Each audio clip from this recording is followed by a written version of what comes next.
हमें बना के रखने की कोशिश करना चाहिए। माननीय वित्त मंत्री जी।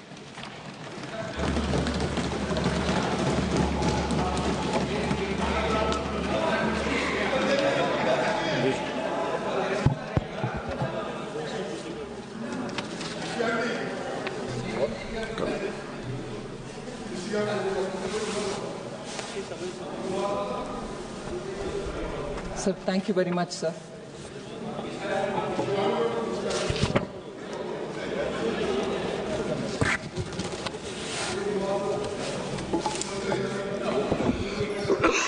So today, after 6 hours of discussion,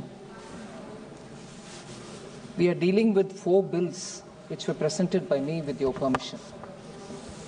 The second and the final, normally, I'll say it even upfront, sir, supplementary demand for grants, normally up to 3 governments are allowed to bring in. But we have made it as a possibly a self-imposed rule that we don't go beyond 2. So this is the second and the final supplementary demand for grants for 24-25. So that is one of them. Excess demand for grants 21-22 of the Union government. Third is the budget of Manipur 25-26 and supplementary demand for grants 24-25 of Manipur. And the budget for Manipur, sir, it is 25-26, but it is more a vote on account. And we are seeking time for about 6 months. So these are the 4 which we are taking up for discussion, and a lot of members have participated. So just I'll highlight the top features of each one of them. The second supplementary demand for grants has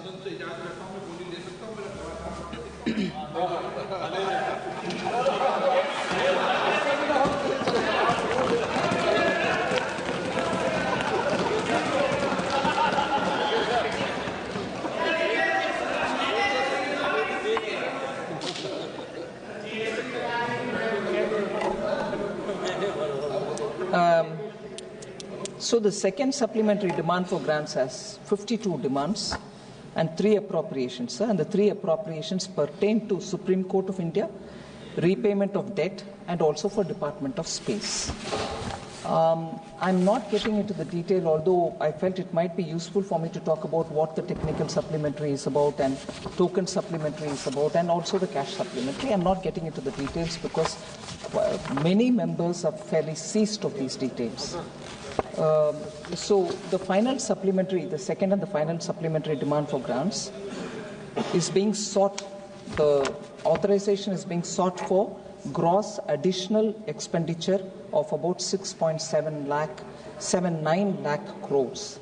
I know Honorable Member N.K. Premichandranji has raised a question on it. I will duly in time answer it. So the net cash outgo on the cash supplementary is about 51,463 crores. The technical supplementary is the one on which there was this specific question from Honorable Member N.K. Premichandranji. It's about 6,27,045 crores. These are not new ones. They are matched by savings in various different sections of the same grant, and among the grants within and also recoveries, and therefore they are not new, but they are only moving from one to another, and a token supplementary of 67 lakhs.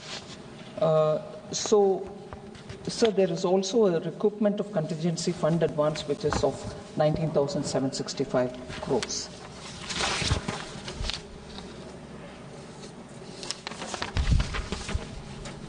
So the cash supplementary, I'll just highlight 1 or 2 of them. I don't want to go into each one of them. The most important things are the one which is given for fertilizers, which is 14,100 crores. And that is for urea, P&K, fertilizers, subsidy, and so on. And also pensions of the civil nature. We've already we've arranged for a pre-funding of Unified Pension Scheme Fund of 7,000 crores, because that's going to be effective from 1st April 25-26, but we've even in this year made a provision so that we start with some money in hand. So pensions take one major chunk, and there are others. But one other thing which I'd like to highlight is we have fiscally restored the public finance of J&K, and I'm very happy to say, sir, during the last 3-4 years, we've spent a lot of time cleaning up the J&K finances. Several committed expenditures which were laying a heavy burden on the states, we have taken over, and we've also paid and cleared it. So actually, this is a point which I'll humbly like to place before this House, because the fiscal deficit to GSDP of J&K was over 12%. That has now been brought down to 3%. Literally in the last 4 years, we have made sure that wherever they have huge arrears, we would fund them to clear the arrears so that the state is not going to be in a difficult position when elected government comes into place. So much before the elected government came into place, we have ensured that the fiscal deficit was brought down to 3%, adequately taken care of for many other payments and so on. So even now, I would definitely say that we will continuously support this Jammu and Kashmir to make sure the UT government will focus on development-related activities and prioritize on them, because we are here to support them. The state needs a lot of development activities. So without going into very many others, there is one point which I didn't think I should emphasize, but I will place it before you, sir. Agriculture and farmers' welfare gets 2,186 crores. It is an enhancement of an outlay for the PM Kisan, and the forthcoming year 25-26 also the BE, the budget estimate for that coming year, also is kept in mind, with this enhancement also taken on board. So this is not an enhancement that we've given and forgotten and gotten back the BE to the last year's level. This enhancement inclusive is what our calculation for BE for the next year is. Without taking much of a time detailing on the technical supplementary, sir, there is only one point on the technical supplementary that I would like to highlight: repayment of debt. Because this is a point on which I've heard quite a few honorable members speak about. Debt to GDP of the government, is there any measure being taken to take care of debt burden? So on that, it is necessary for us to understand that this supplementary demand for grants in the technical supplementary gives a big role of 5,54,349, which is somewhat answering N.K. Premachandraji, but I'll talk about it in detail a bit later. That 5,54,349 goes for repayment of debt. Repayments of 14-day treasury bills, because we can't make an estimate of how much states would keep in the treasury bills, so approximately 4 lakh crore. 91-day treasury bills, 70,745 crores. But what is more important is advance redemption of high-cost loans, buyback of the G6. For that, 85,159 crores. Essentially, we are removing the high-cost debt from our shoulders by advance redemption in those debts. So it's already gone out. The paying for high-cost loans has already happened. So as a result, in fact, I'm glad to say to this House, I'm sure very many members would have noticed, because we've done this redemption, the borrowing rates for government have all come down. It can be noticed that if market borrowings were to be taken care of, the Government of India borrowings have come down, and I'm sure as a result, when states go to the market to raise their bonds, their rates also will be far lesser. So it's a constant endeavor to make sure that we do not have excess demand. That's the next one which is coming for discussion, the excess demand for grants, which is for fertilizers and pensions. 2 appropriations, namely for Defense Ministry, Civil, which is a charge section, and also for Ministry of Railways. So the excess demand for grants for 21-22, sir, is 1,291 crores. But we are, and I repeat, there is a constant endeavor that we do not go on with excess demands. We'll ensure that we do not have too many excess demands happening, because frequently we are looking and reviewing at cutting down. The third one is the Manipur budget, sir. Manipur budget total receipts are 35,368 crores. Revenue receipts are 27,231 crores. The state's own tax is about 2,634 crores, and non-tax is about 400 crores. They are the receipts. Total expenditure has been estimated at 35,104 crores, and the revenue expenditure is 21,512 crores, capital is 7,773 crores. A receipt of 1,300 crore is projected under the special assistance for states, which is the 50-year interest-free amount that we give as a loan, but essentially eventually it is going to be a grant. And that is for the year 25-26. So as I said before, it is a vote on account asking for 6 months, and at this stage for an amount of 17,947. Here too, similar to the way in which we have helped J&K, we are providing all the financial assistance to support a faster recovery of the economy for Manipur, sir. That is something which I'd like to put for consideration of all members. We will continuously support so that the recovery is faster. The supplementary demand for grants for 24-25 of Manipur is also on the table here, sir. And supplementary demand for grants for 24-25 is an amount of 1,861 crores. It covers 20 demands and 1 appropriation. 948 crore is being sought for revenue expenditure. 913 crore supplementary is for capital expenditure. One good thing which has already been done for the Manipur finance management is they never had a contingency fund till now.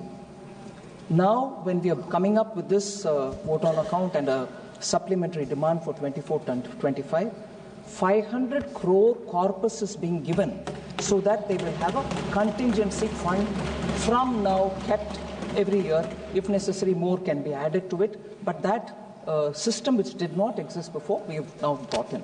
So, other than this, sir, there were very many discussion points which were on the general discussion of the union budget, not specific to these 4 which are on the table today.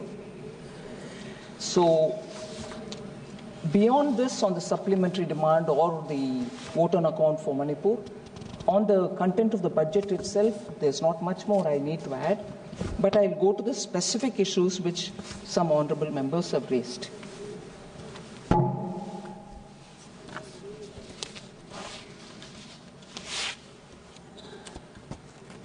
Sir, I was here when I heard Member Gogoi speak about the GST. I'm going into the details of some of the budget-related and not so directly related to the budget. On the GST on temple matters, this has also been answered in several questions in the Parliament, sir. GST is exempted completely for supply of prasad in the temple. And if there are religious ceremonies which are being conducted, even they are totally exempt. Renting out precincts of a religious place meant for general public, owned and managed by entities registered as charitable or religious trusts under Income Tax Act, they are also completely exempt.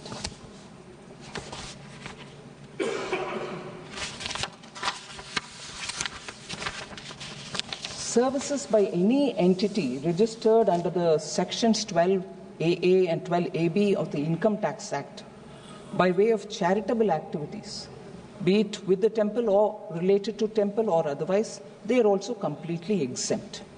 So I want Honorable Member Gogoi to recognize that GST or income tax has completely exempted temple-related activities. And here, the credit goes to all the finance ministers who are seated in the GST Council. in which finance ministers belong to different parties. It is not just the union government which is seated in the GST Council.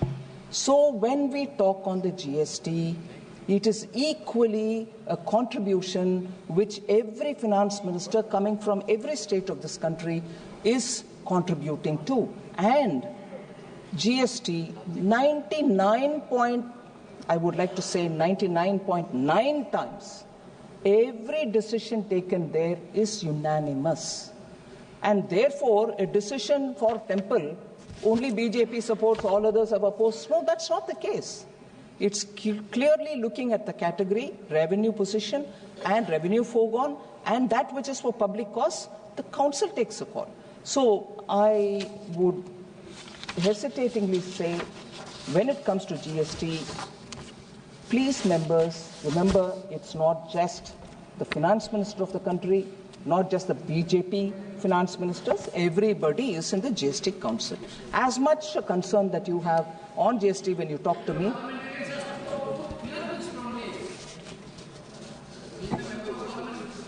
अभी कुछ देर पहले मैंने ज्ञान दिया था पर असर नहीं दिख रहा. चलो.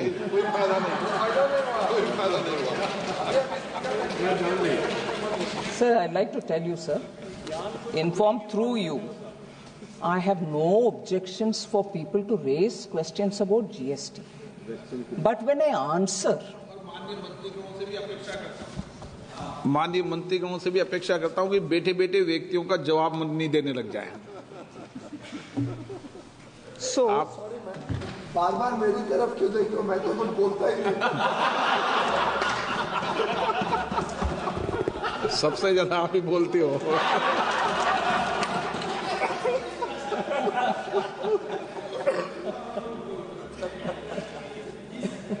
Sir, the second issue, again not related to the four budgets and supplementary demand for grants, but since the matter was raised and it's my duty to answer, I will answer that, sir. On the concern which Honorable MP Gogai raised on defense-related matters, don't look at defense from accounting and audit only. Very well taken. Point well taken, sir. But I find it difficult to accept that a senior member of the Congress party, member of parliament here, has said this to me, and I'll take it in its spirit. But it might be relevant now for me to recall under three different headings. One, about policy inertia and procurement paralysis. So policy inertia and procurement paralysis made a former defense minister say in February 2014, I'm not taking any names, there's no money left. I'm quoting, sir. There's no money left. All major projects have to wait till 1st April. Several Aprils before 2014, nothing was procured. So, but at that time to say there is no fund, because of shortage of funds, I cannot procure anything. So that was the state of affairs then.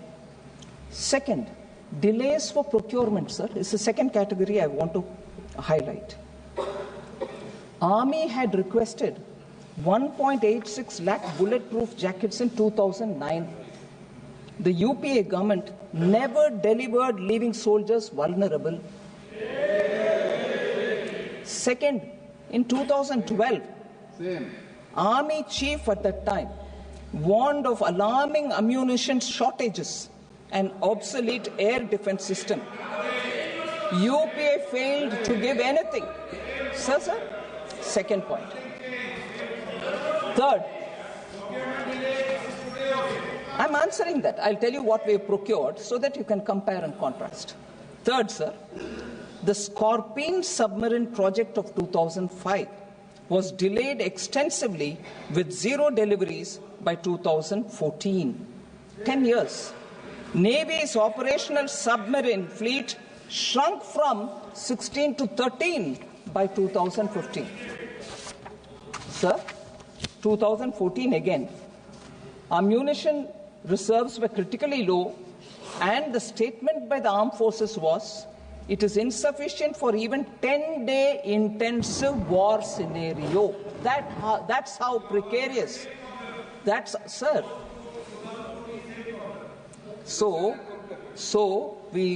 I'm giving the data so that it can be compared, sir. I have no problem. Compare and say the same thing.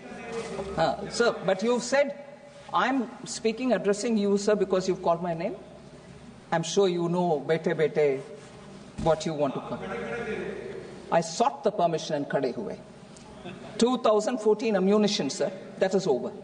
So UPA era, sir, if indecision and also the way in which procurements could not be done because of finances, the scams during UPA era, now I want to contrast. I'll give the data so that it can be compared.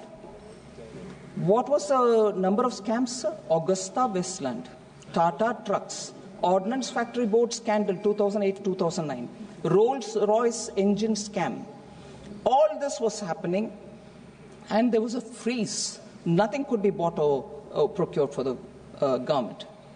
But even with the freeze, scams were happening. You're not procuring, but scams are happening. So money was going to whom? So from that level of indecisiveness for them to compare, sir, I'm giving you the details. When did he run? Under your regime.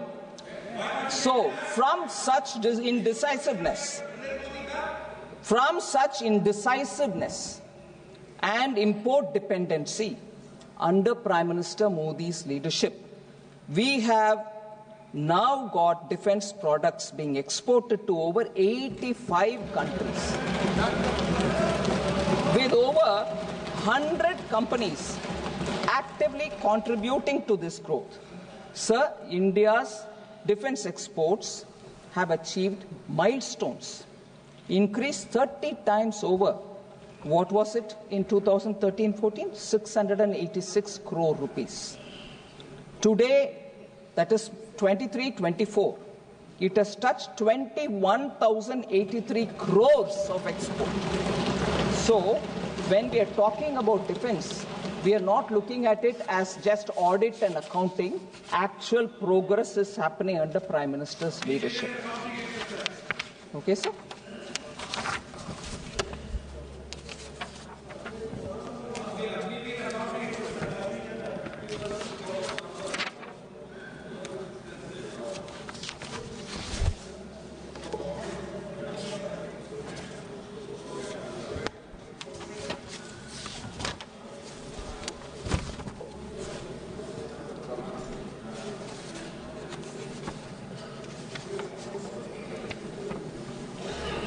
Sir, then we had a member, Sri Alfred Orther, Khan Engam. Pardon me if I'm pronouncing the name wrong. Alfred Khan Engam Arthur. He felt that the state's Manipur's budget, which is normally bifurcated between hill and valley allocations, as per a particular order which was issued in 72. This time we have not kept that bifurcation. I'd like to inform the honourable member, no, that bifurcation is intact. What was issued in 1972, that custom is being followed even now. The documents prepared in this budget also have this bifurcation. The e-budget portal, if I can draw his attention, of the state government, where the budget documents were uploaded, on 10th March 2025, have detailed demand for grants with this bifurcation intact. So I just want to give a clarification on that. The other question, sir, steps which have been taken for Manipur to restore normalcy. Sir, with the collective effort of both the centre and state government, there has been an improvement in overall law and order situation in the state to a large extent. Except for some sporadic incidents in the fringe areas and the incident of the 8th of March 2025 in Kang Pokpi, there has been a decreasing trend in the deaths, injuries, arsons, firing, and so on. Currently, 286 companies of CAPF 137 columns of army and Assam rifles are together deployed with the with the Manipur State Police to maintain law and order. Also, sir, recovery of arms and ammunition looted are underway. Recovery is underway. So, following a public notice which was issued by the governor on 20th February 2025, the recovery has seen an increase. Also, sir, there is a free movement along the national highways. Convoy movement of goods, essential commodities that are being carried out are continuing, and that will ensure availability of essential commodities in the state. Helicopter service has also resumed so that most district headquarters are connected for ease of travel for the public.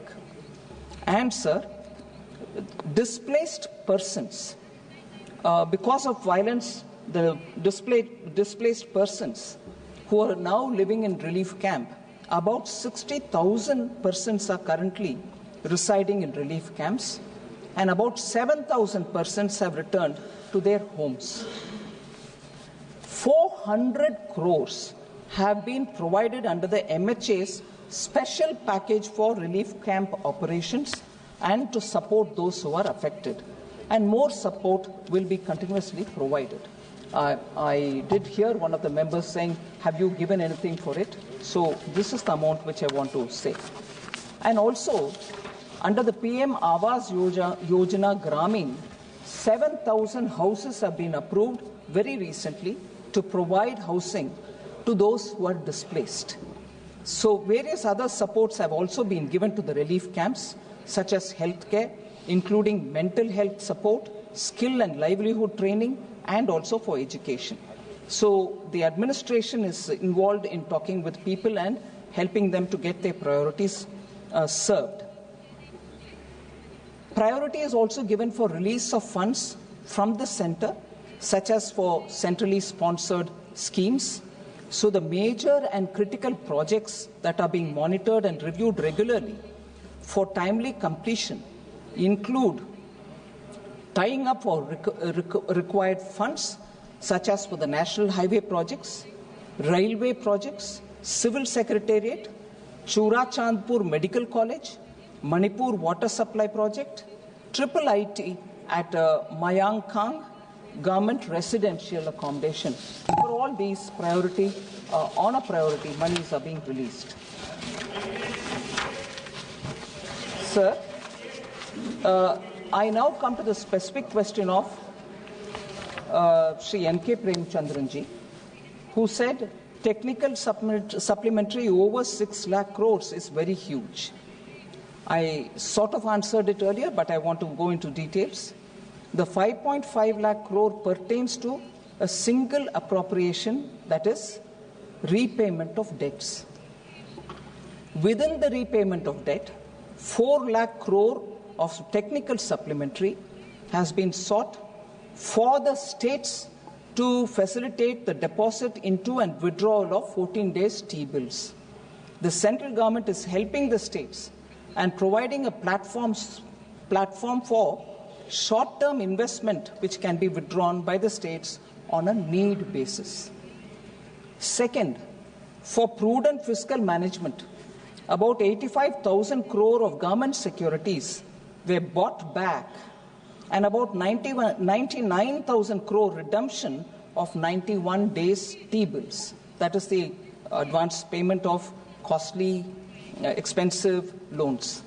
When the government engages in active debt management, sir, which is a dynamic process by very nature, and is aiming at reducing the cost of borrowing for both the union and the states, the governments need to have requisite flexibility to attain that objective.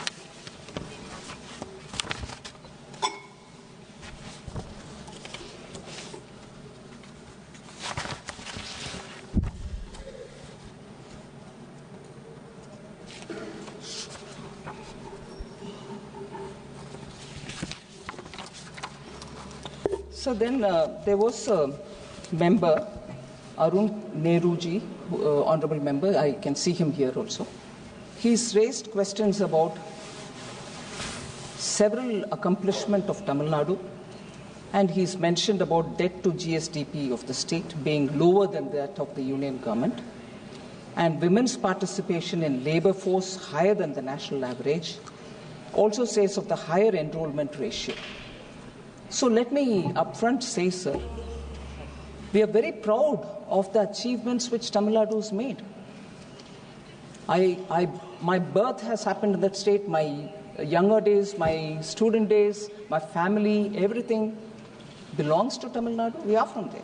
Very proud of all the achievements. There's no hesitation in admitting. But in the context of the debt, to compare a state's debt with the centre's debt may not be appropriate. And I would like to draw the attention of the honourable member, because the debt to GSDP of Tamil Nadu is for the state and only for the state, while the debt to GDP of the union government and is for the country as a whole, including exclusive subjects which have no bearing on the states, such as defense, railways, communication, and foreign affairs. They are exclusive to the center, and they have also got to be managed. So, union government works together with the states, with all states, and for the welfare of Manikam ji.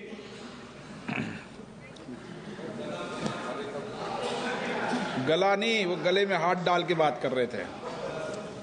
Sir, I like to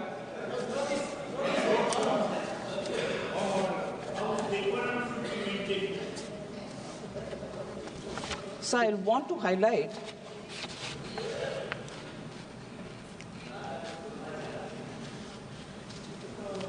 the projects that are being taken up for Tamil Nadu. Sir, on 19th June 2024, the Union Cabinet approved viability gap funding for the schemes for implementation of offshore wind energy projects. They are only in 2 states, Gujarat and Tamil Nadu.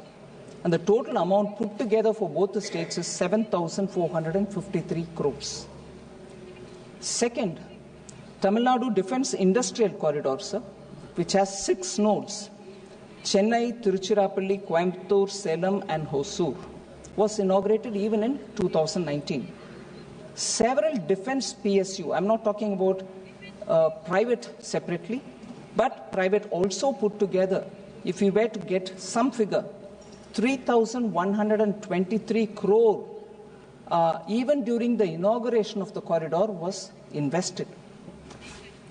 Now, 2nd July 2024, Ministry of Defence signed MOUs under the Defence Testing Infrastructure Scheme to set up testing facilities in unmanned aerial systems, electronic warfare, and electro-optics domains in Tamil Nadu Defence Industrial Corridor, that is from the central government. Third, PM Mitra Mega Textile Park in Virudunagar is one of the 7 under the PM Mega Integrated Textile Regions and Apparel Scheme. So, if all over the country there are 7, one is in Tamil Nadu. Fourth, in 2022, PM virtually inaugurated 11 new government medical colleges in Tamil Nadu. 11 in Tamil Nadu.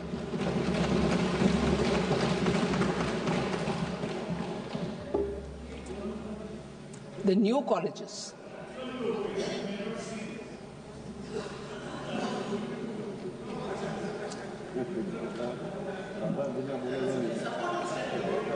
The new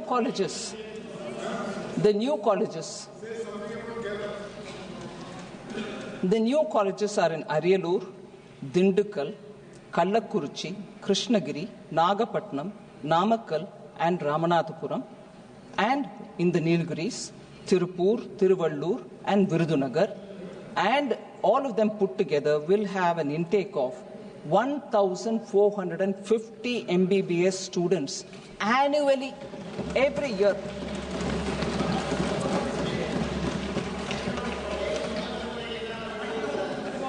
Sure, no problem. So, fifth, Tamil Nadu was one of the four states selected under the promotion of medical device park scheme with a final approval for financial assistance of 100 crores given. So that is some of the investments. I'll come to specifics of railways. Between 2014 and 24, what are the ones which are commissioned? 1,302 kilometers of new tracks only in Tamil Nadu. 2,152 kilometers of electrification, 215 kilometers per annum, that is 3 times of 75 kilometers, which was during 2009 and 14. 2009 and 14, they did only 75 kilometers annually. What is being done under Prime Minister Modi is 215 kilometers annually. 687 rail flyovers and underbridges. So this is just a crisp account of railways. Let's go to metros. On October 3rd, 2024, Chennai Metro Rail Project Phase 2 was approved by the Union Government as a central sector project, which is 65% of the fund of 63,246 crores. 63,246 crores is the total. Of that, 65% will be financed by the central government. Then, it will comprise of 3 corridors. Madhavaram to Sipcot, Lighthouse to Poonamali Bypass, Madhavaram to Sholinganallur. आप तमिलनाडु का इतना विकास बता दोगे तो और राज्य भी मांग करने लग जाएंगे आपसे. So roadways, 4,100 kilometers of national highways have been constructed in Tamil Nadu since 2014. Sorry?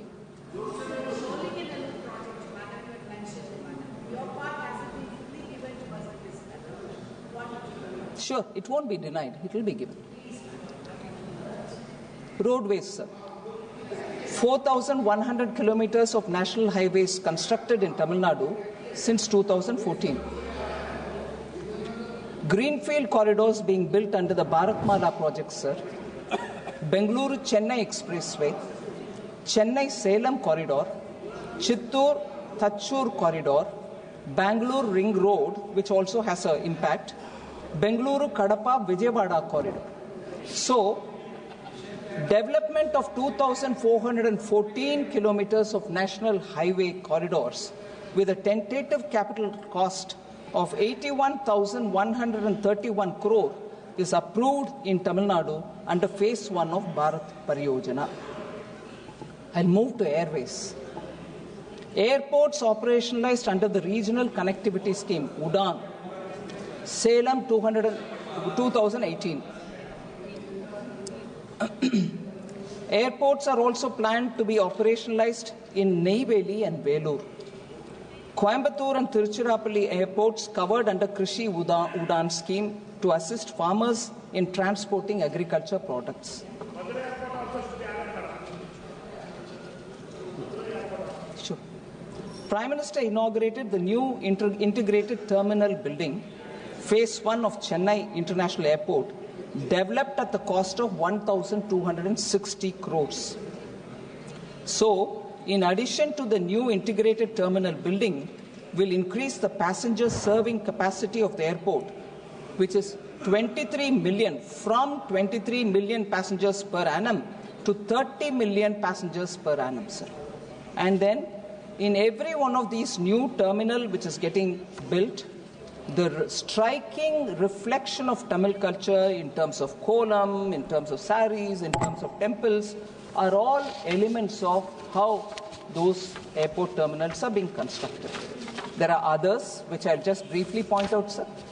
The renovation and modernization of Grand Anicut Canal System, which is a very old one, Kallanai in Tamil, is underway, which is an important source of irrigation for the entire delta districts, which is considered to be the rice bowl. The modernization of this canal is to be taken up at a cost of 2,640 crores. 4th March 2024, Prime Minister witnessed the initiation of core loading of India's indigenous prototype fast breeder nuclear reactor of 500 megawatt capacity at Kalpakkam in Tamil Nadu. Also, sir, PM inaugurated in February 2024 and laid the foundation stone of a multiple development project worth 17,300 crores at Thoothukudi, Tamil Nadu, sir, and that includes foundation stone of the outer harbour container terminal and the other projects aimed at making Vavu Chidambaranar Port India's first green hydrogen hub port. India's first green hydrogen hub port in Tamil Nadu. 25th February 2024, PM Modi dedicated new composite TB research facility at Tiruvallur in Tamil Nadu, FSSAI microbiology lab at Coimbatore, and the National Center for Aging in Chennai. All this is for Tamil Nadu, sir. Honorable Member Arun Nehru ji, please take this on your observation about Tamil Nadu and how much is being given for Tamil Nadu. I would also like to recollect, sir, about this worry that debt of Tamil Nadu is far lesser than the debt of India. I have also already mentioned as to why comparing that one state cannot be applicable for the rest of the states. But we've already said because of COVID, where the debt to GDP went to the level of 61% of the GDP, we've already brought it down to 57. And in my budget speech, we've said by 2030, as per the recommendation of one of the committees which went into it, we will bring the debt to GDP to 50 plus or minus 1 by 2030, 50% of the GDP. So it's already a commitment. We are working towards it. So the concern that the honourable member has about debt of the union government, comparing that with the debt of one state, will have to be put in this perspective. And the third, sir, high level of women's participation in the workforce, diverse employment opportunities. At the same time, I'd like to appreciate for the state's work as much as put on the table a point on which all of us will have to introspect. We'll have to introspect, sir. We cannot on the one hand say a state is developed, we are giving opportunities for employment, this is the kind of industrialization happening, but equally give us an increasing number of Manrega demands. If actually that is available, why would Manrega increase, sir? That much which the increase doesn't happen in even states which are not as industrialized, as growing, as forward developing as Tamil Nadu. So I would want to keep that in the discussion mode. So if we are, for whoever, for all of us, for you, for me, for everybody. So it can't just be, sir, this is the way you peg it. Now I'll be taking the milestone elsewhere.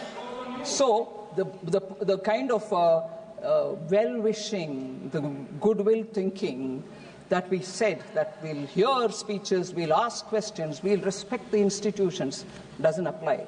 It's only during the time of the speech we'll say that, and after that we'll continue doing what it is. That's not how it works, sir.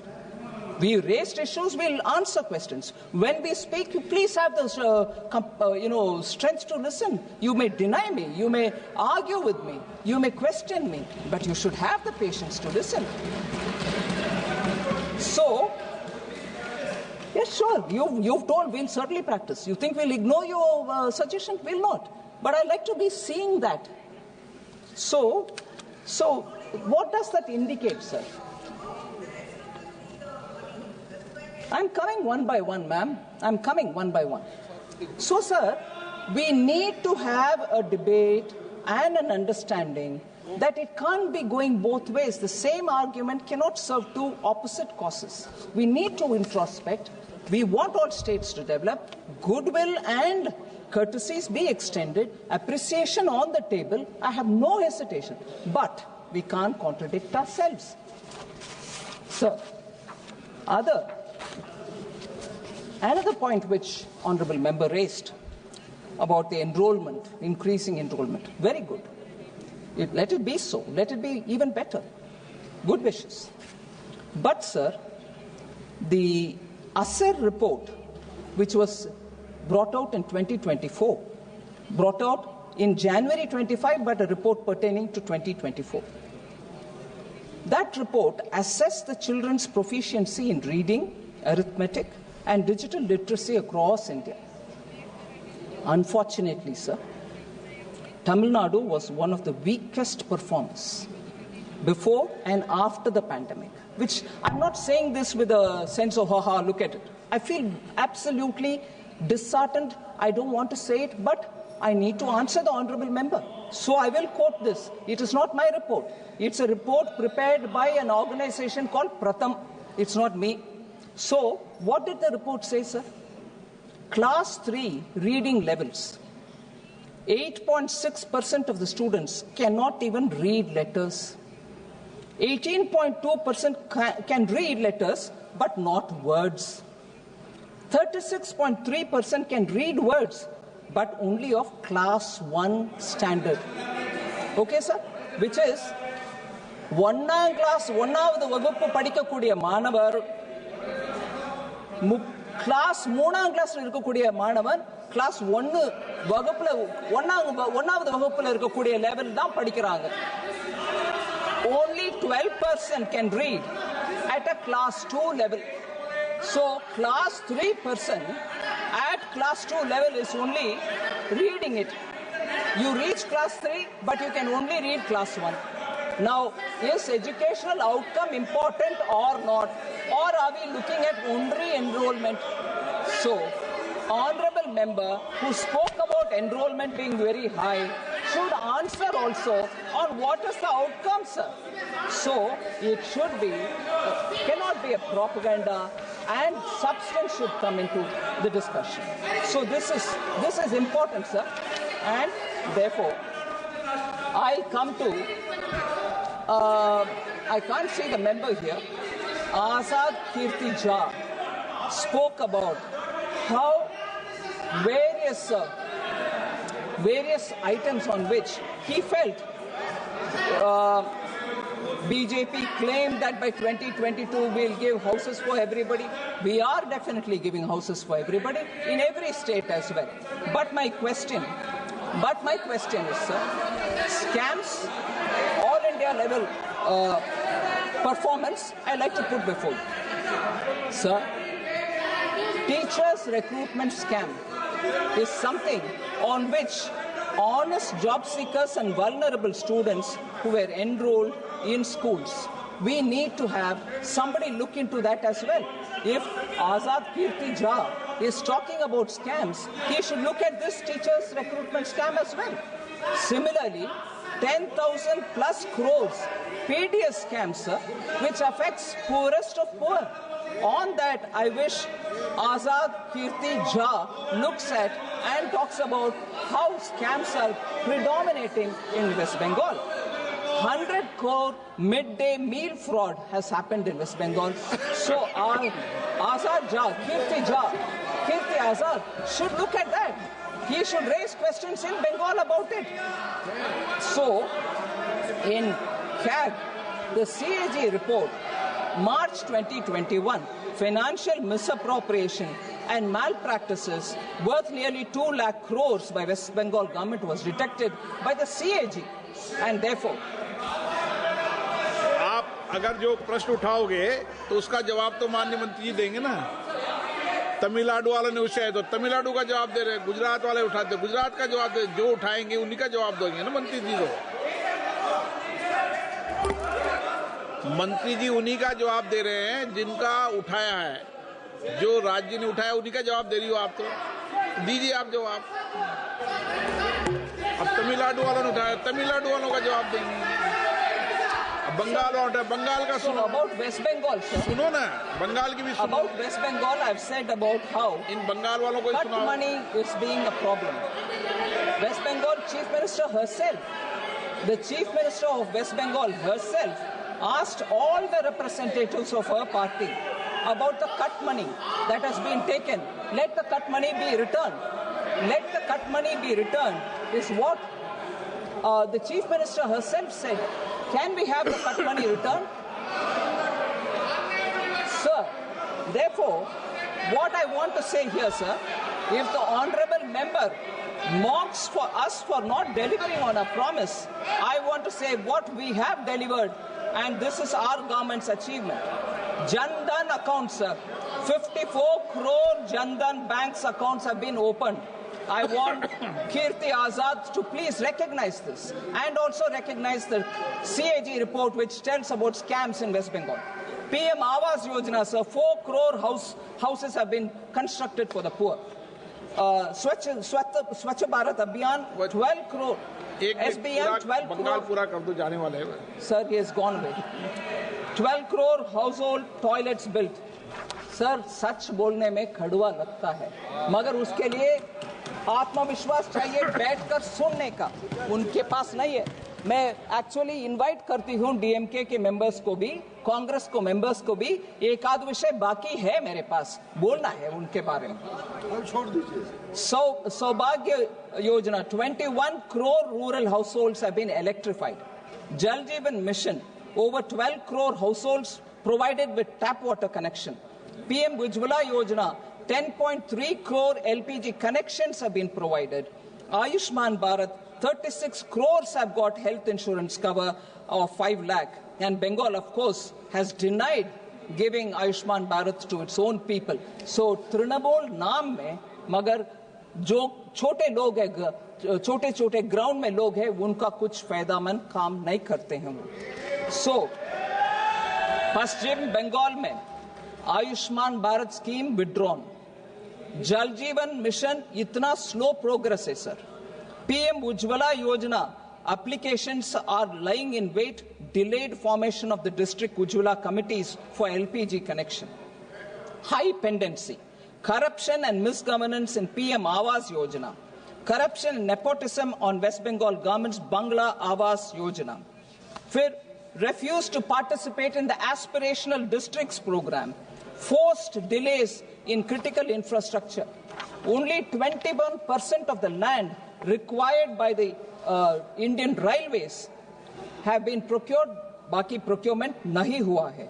Fir metro projects are also being delayed. 4 of the 5 metro projects are still under construction.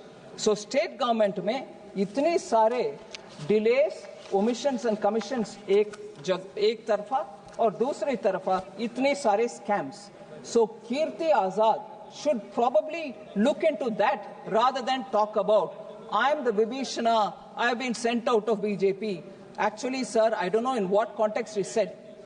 Shri Ram Vibhishan को उनका भाई मानते थे और पूरे लंका में रावण को defeat करने के बाद विभीषण को ही राजा बनाया श्रीलंका को. He didn't say I will rule from Ayodhya. उनको राजा बना करके उधर रखे आए थे. So इनके विभीषण का समझ पता नहीं क्या है, उनके स्टेटमेंट पता नहीं क्या है, कौन किसको बाहर हटाया.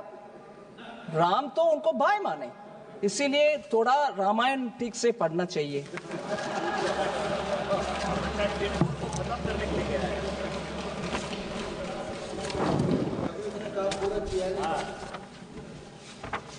सर, केरला के बारे में भी बात करने के लिए बोले. एक आध विषय मैं बोलती हूं और लास्ट 2 पॉइंट्स में कहना चाहती हूं sir.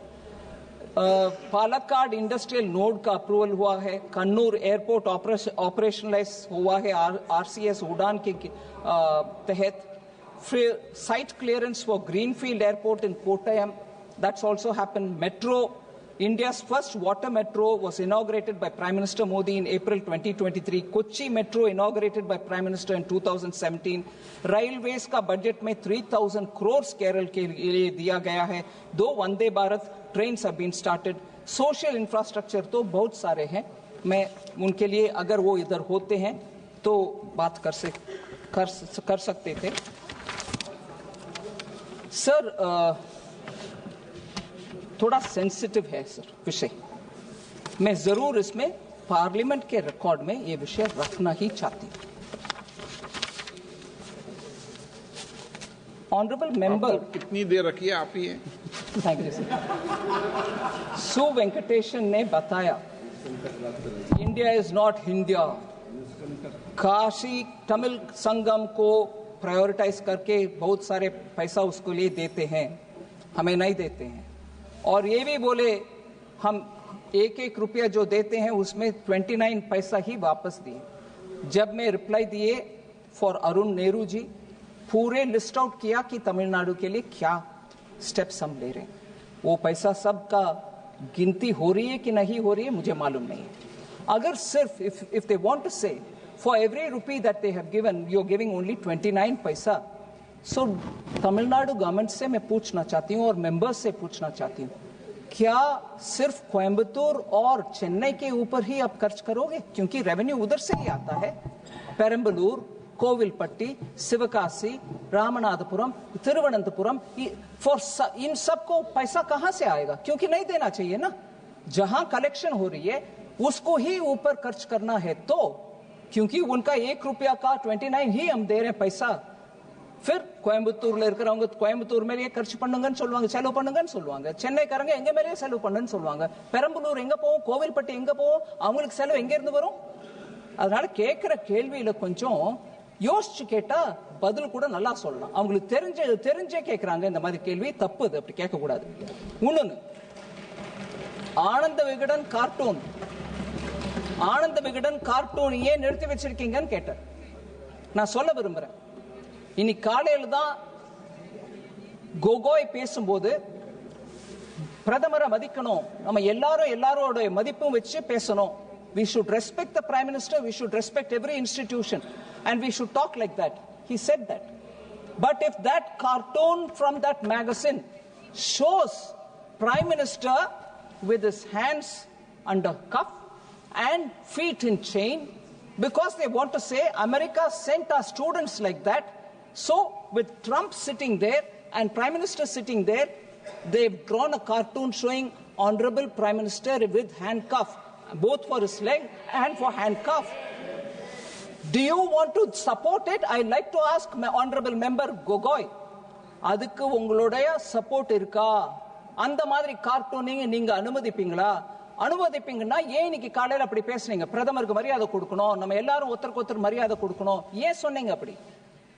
Are you being hypocritical? You want to say it here, but when the cartoon is done about Honorable Prime Minister, do you want all of us to sit and watch it? Certainly action will be taken, and I'm happy Ananda Vigadan's cartoon was pulled up. And for that you have sympathy. Honorable Member Su Venkateshan from Madurai should answer this question. Whereas in Tamil Nadu, anyone uttering one word against the Honorable Chief Minister of Tamil Nadu is arrested midnight.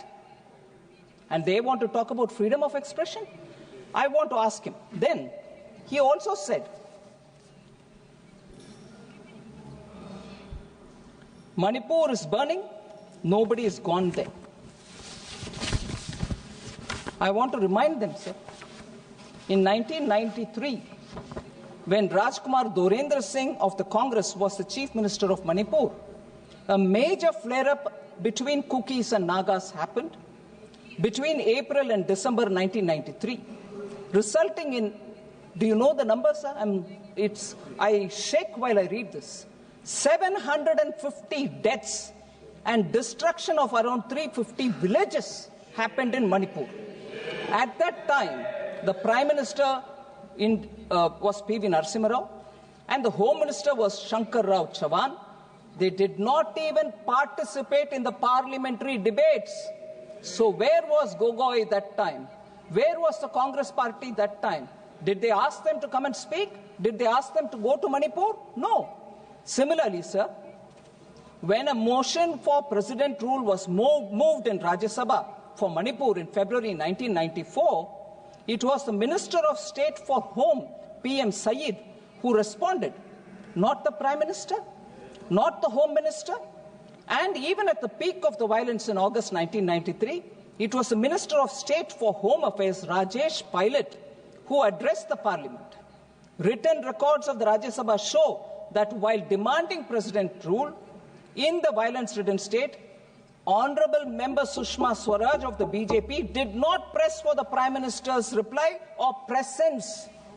That was how we in the opposition respected the ruling party in sensitive matters. And look at the way they go on repeating. And this despite when the violence happened, when people were in camps, Honorable Home Minister Amit Shah ji went there, spent 3 nights. And after that, I can't see MOS home, Nityanand Rai ji stayed there for 3 months. Nityanand ji, ab 3 mahine lagatar udhar hi the na? 24 din tak.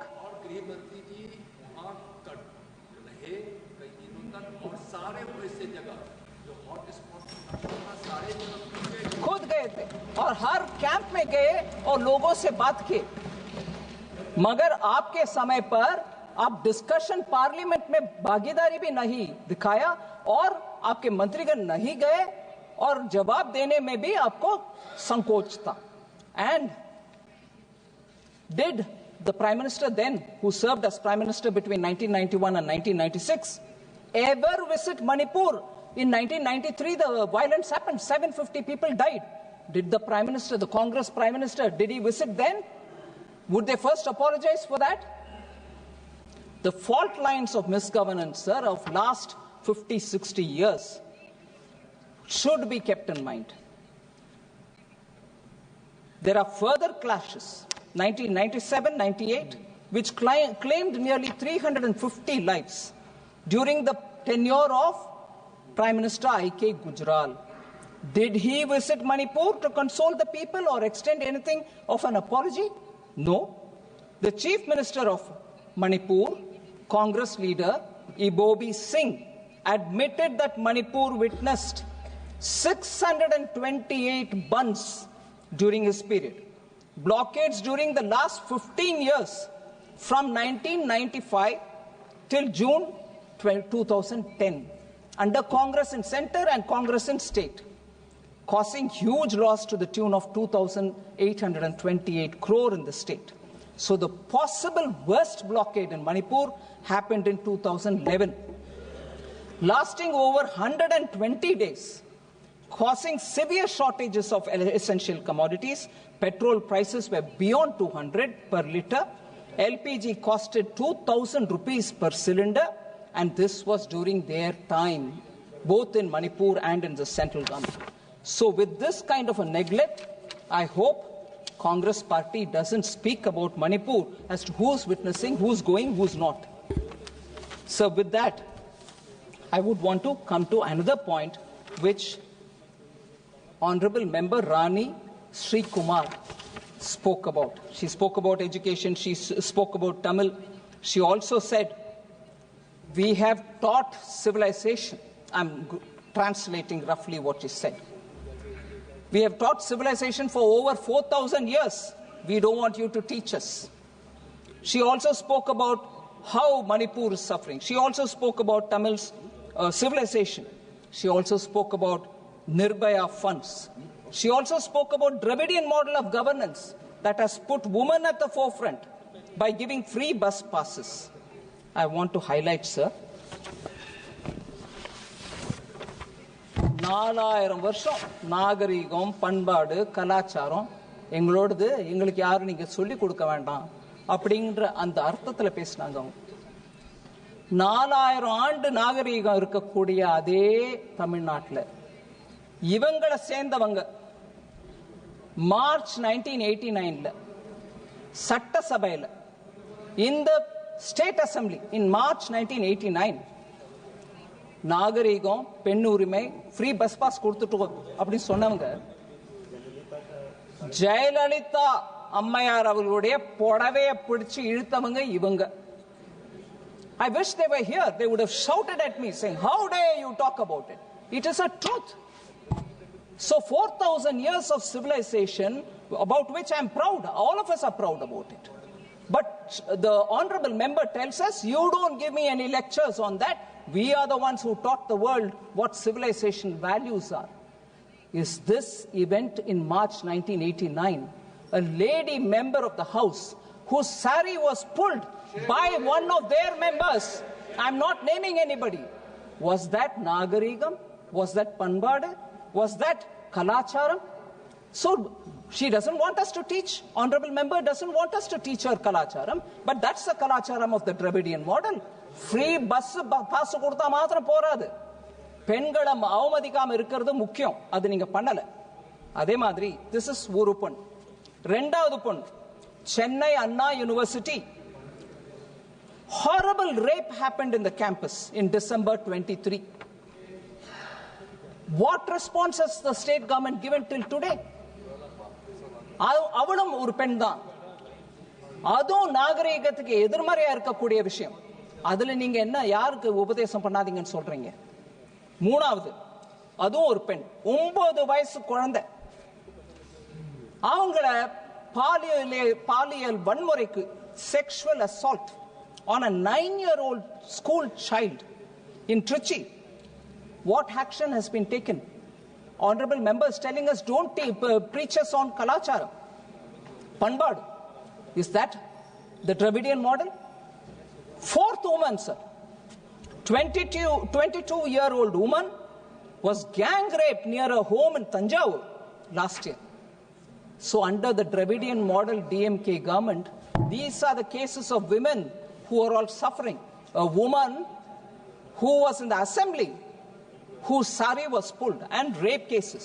Besides this, the law and order in Tamil Nadu is in such pathetic state that in Kallakurichi, 68 people died drinking spurious liquor. Not much of an action has been taken in that. 28 cases of honor killing. Tamil sollanona mana kolai, anava kolai. So we hear Dravidian model telling us Samatvam, we are the ones who teach equality. Different castes, girl and boy getting married, people are hacked in the middle of the road. 28 cases of honor killing has happened in Tamil Nadu. That's the Dravidian model. And they are telling us don't preach to us. Another one, last case, sir, I'd like to say, enough amount of drug violence is happening. Women are crying. My children are taking to drugs. Nobody is doing anything. We don't know what is happening. Sons are killing mothers because they are not giving for buying drugs. What action has been taken? On the contrary, I'm not naming anybody. One particular individual who has been arrested for deep drug smuggling has been associated with one of the prominent families. No answer comes from DMK on that. So that's important for us to remember. And all these affection, love, emotion for the language Tamil, sir. Education Minister who spoke the truth about how they were ready to sign the MOU and then they changed their mind in the pretext of 3-language formula is not suitable for us, we don't want it, but you are imposing Hindi. I have lived in a Tamil Nadu where Hindi and Sanskrit, if you learn, you are targeted. They can say anything. My lived experience, I'm saying.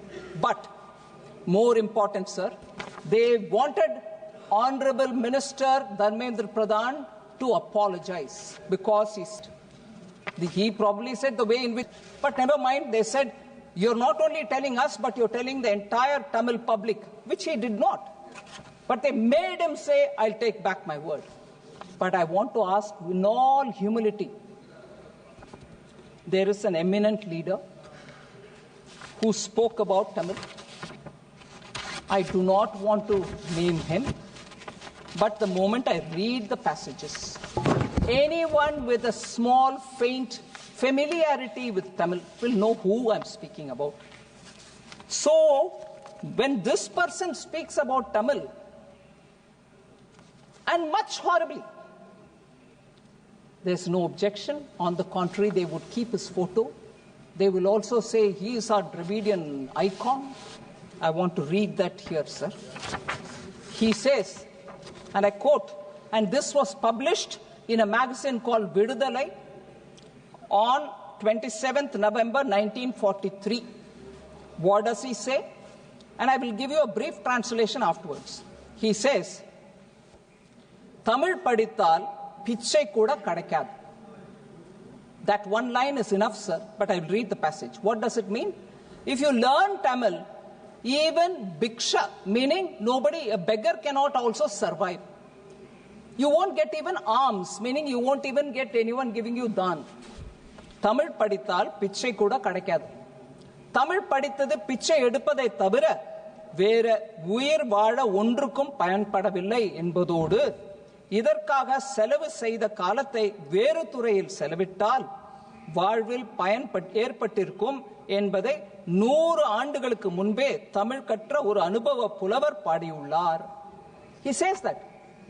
He says, if you had spent that time learning Tamil for learning something else, you would have had some kind of meaningful thing in your hand to lead your life. Instead of that, why are you learning Tamil? The person who said this, quoting a poet who lived 100 years ago, you're keeping a picture in your offices, in your everywhere, on your desks, and you're worshipping him. But you wanted Dharmendra Pradhan to what he hadn't said, you wanted him to apologize. Sir, even worse. He said in an uncivil way, these MPs are protesting. You wanted him to withdraw that statement. All right, Dharmendra withdrew. But here is that elderly man saying, again I read it, sir. This was published in a magazine called Tughlaq during their Golden Jubilee edition between 1970 to 2019. It was published in 2019. In the Tamil மொழியானது காட்டுமிராண்டி மொழி என்று நான் ஏன் சொல்கிறேன்? I'll translate that line, sir. You will understand why I'm reading it here. My mother tongue Tamil. I'm reading this. It really makes me feel angry. But I will tell you. இந்த தமிழ் மொழியானது காட்டுமிராண்டி மொழி என்று நான் ஏன் சொல்லுகிறேன்? He asks a question right at the beginning. He says, why am I saying that Tamil is a barbaric language? He says this. Why am I saying that Tamil is a barbaric language? எதனால் சொல்கிறேன் என்று இன்று கோபித்துக் கொள்ளும் யோகியர்கள் ஒருவர் கூட சிந்தித்து பேசுவதில்லை. வாய் இருக்கிறது என்று எதையாவது பேசி வயிறை வளர்ப்போம் என்பதை தவிர அறிவையோ மானத்தையோ ஒழுக்கத்தையோ பற்றி சிறிது கூட சிந்திக்காமலே பேசி வருகிறார்கள். இப்படிப்பட்ட இவர்கள் போக்குப்படியே சிந்தித்தாலும் தமிழ் மொழி 3000 இருந்து 4000 ஆண்டுகளுக்கு முந்தி ஏற்பட்ட மொழி என்பதை தமிழன் பெருமைக்கு ஒரு சாதனமாய் கொண்டு பேசுகிறார்கள். நானும் தமிழ் காட்டுமிராண்டி மொழி என்பதற்கு அதையே தான் முக்கியமாக காரணமாக சொல்லுகிறேன். அன்று இருந்த மக்களின் நிலை என்ன? அவன் சிவனாகட்டும், அகஸ்தியனாகட்டும், பாணினியாகட்டும் மற்றும் எவன்தான் ஆகட்டும், இவன்களை பற்றி தெரிந்து கொள்ள உனக்கு புத்தி இல்லாவிட்டால் நீ தமிழை பற்றி பேசும் தகுதி உடையவனா? உனக்கு வாய் இருக்கிறதா? Sir, the brief summary translation of this is, he says, for the very reason that you're telling that Tamil is 3,000 to 4,000 year old language, I'm using the same reasons to say that it is a barbaric language. This elderly man says, who they worship every morning, afternoon, evening. I'm not even taking his name.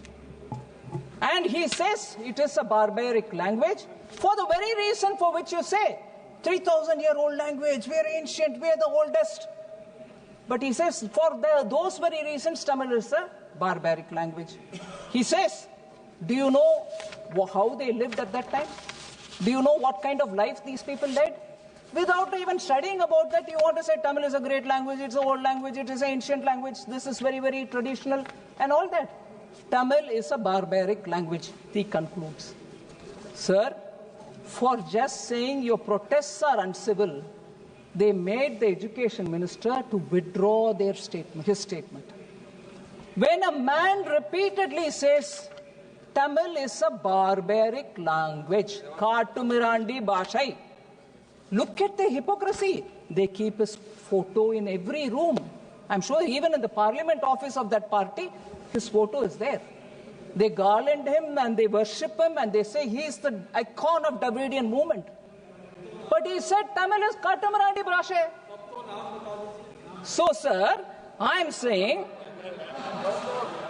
unbelievable that this person is worshipped, but our poor Dharmendra Pradhan just said, don't do uncivil protest. He is being accused. And if their love for Tamil is so much, how can they worship somebody who said Tamil is a Katumarandi Bhasha? Lastly, sir, this very man, this very person who was elderly, also said in a magazine called Vidudalai and dated March 16, 1967, he observed that Tamil scholars and pundits deserved to be imprisoned for life. So if you were a pundit of Tamil, you were learning Tamil, you were a scholar in Tamil, he said, put them all in the jail. And even worse, he said, hang them, as they did not create anything that led to the society's progress.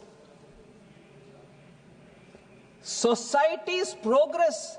There is no contribution. Those people who love Tamil, who write in Tamil, who have scholarship in Tamil, they have not contributed anything to the society. So hang them, he said. But no, I worship them. That is their Dravidian model politics.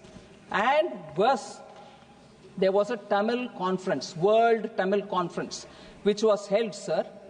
He says, census, you can take a census of everybody there and enumerate the number, all of them are fools. That is how far he went to call about those people who were in the World Tamil Conference of 1967. These are the golden words of this elderly man. And he said, learning Tamil will not help you. Not even in your begging will it help you. They have a great love for Tamil. They don't want imposition of Hindi. New education policy actually says, learn in your mother tongue till class 5. If possible, till class 8. Even better, till intermediate. That's what the new education policy says. But no, they want to imagine it is imposing Hindi, and they don't want to, therefore, talk about it. But wrongly, they create a political mess in Tamil Nadu, denying children their right to learn. And they worship a person who called Tamil a Katumarandi Bhasha. Katumarandi Mudi, barbaric language. The person who said that is the person who they worship. And here they say this even to an educated and honest Minister of Education. So that is the hypocrisy, and I'm sure I would like you to kindly allow me to say this final word.